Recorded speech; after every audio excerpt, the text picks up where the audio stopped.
Well, let us open our catechisms to questions 63 and 64. Questions 63 and 64. And the questions are regarding the 10th commandment, which, according to Paul in Romans 7, is probably the most revealing command of all, because it really exposes our hearts and shows what we are really like inside. So we read question 63, which is the 10th commandment. The 10th commandment is, thou shalt not covet thy neighbour's house, thou shalt not covet thy neighbour's wife, nor his manservant, nor his maidservant, nor his ox, nor his ass, nor anything that is thy neighbour's. And I remember as a Roman Catholic that these two commands, or that this command I should say, was broken into two, and that was to make up for the deletion of the second commandment, which is that which forbids the making of graven images. And then in order to make it up to 10 again, they split this command into two, which is the not to covet thy neighbour's wife, and then not to covet thy neighbour's goods, as we were taught as Roman Catholics. We'll notice here at the beginning of question 63, it's thou shalt not covet thy neighbour's house, which basically includes everything that belongs to our neighbour. And then it goes through the obviously the most important thing is our neighbour's wife, and then all the other things, whether it be servants or animals, and then it qualifies again, or indeed brings out everything nor anything that is thy neighbour's. Then in question 64, what is forbidden in the 10th commandment?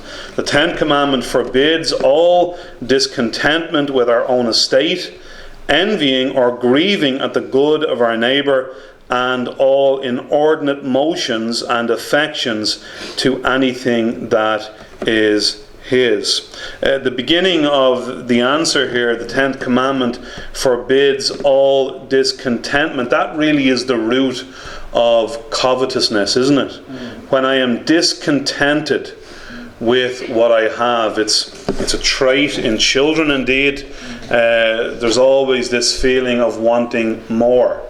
And the more that children seem to get, the more they seem to want. And this is sadly not just true of children in our generation, but is also true of adults as well. There's this constant desire for more things, and this idea that if I have more I will be content, but that the more I have, the less content I am.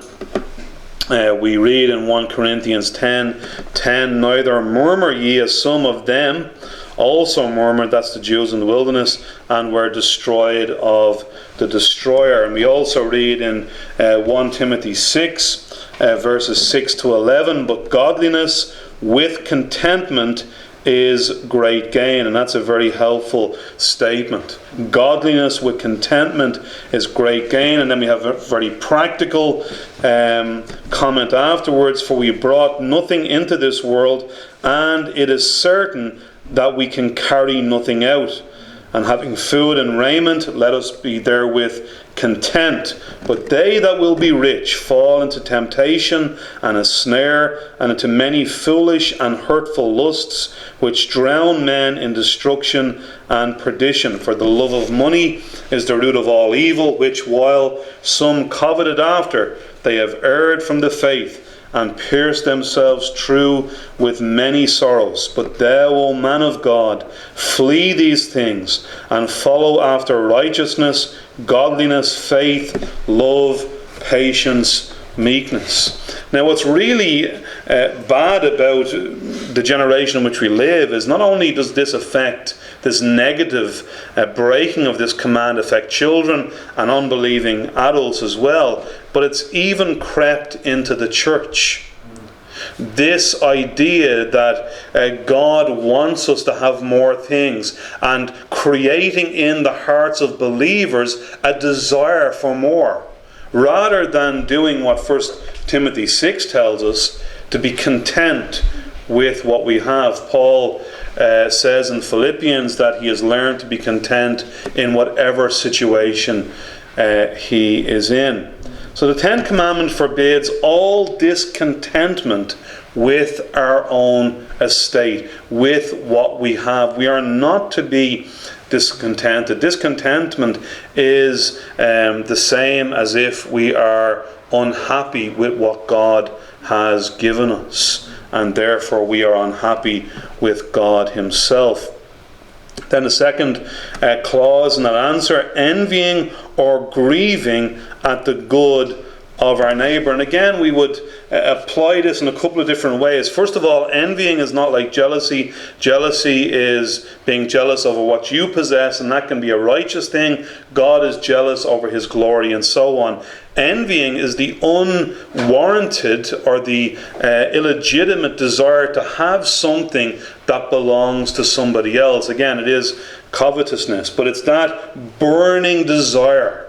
It's that burning regret that somebody else has something that you don't have. And grieving, this causes grief, this causes sorrow because somebody else has what you do not have. But again, this has crept into the church, hasn't it?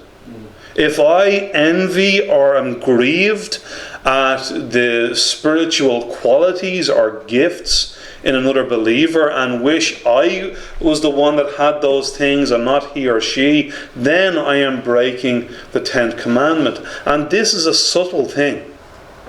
This can affect us in so many subtle and little ways. So we are not to envy or we're not to grieve at the good of our neighbour. We are to rejoice in the blessings of others. Genuinely, we're not to be like so many in the world who says, oh, I'm so glad for you, but secretly, secretly we hate the fact that they are being blessed in that way. So therefore we read in Galatians 5 verse 26, let us not be desirous of vainglory, provoking one another, envying one another. And James is very helpful in this. James chapter 3 and verses 14 to 16. But if ye have bitter envying and strife in your hearts, glory not, and lie not against the truth. This wisdom descendeth not from above, but is earthly, sensual, devilish, or as the margin says, demonic. For where envying and strife is, there is confusion and every evil work. And again, how practical that is. What practical advice we have from James, that we are not to be devilish in our hearts, but to be godly in our hearts. And then the last clause, and all inordinate motions and affections to anything that is his. We are to watch our hearts. We are to guard our minds and our souls, that we do not have any wrongful or sinful motions of the heart or affections. We are not to feel any desire for another man's wife or for another man's goods, not even the first inclination. We are to fight, and we are to fight against our mind and our hearts that would move in any direction towards these desires, these wrong, sinful desires for that which does not belong to us. So every time I look at a woman in a wrong way, I'm to tell myself, that woman does not belong to me. She is not my possession, and I'm not to think of her in that way.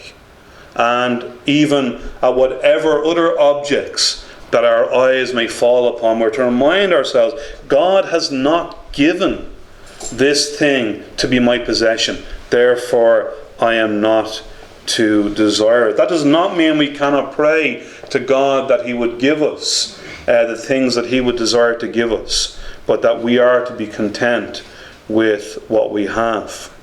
Colossians 3 verse 5, again very practical. Mortify therefore your members, literally put to death your members which are upon the earth: fornication, uncleanness, inordinate affection, evil concupiscence, covetousness, which is, notice this, which is idolatry.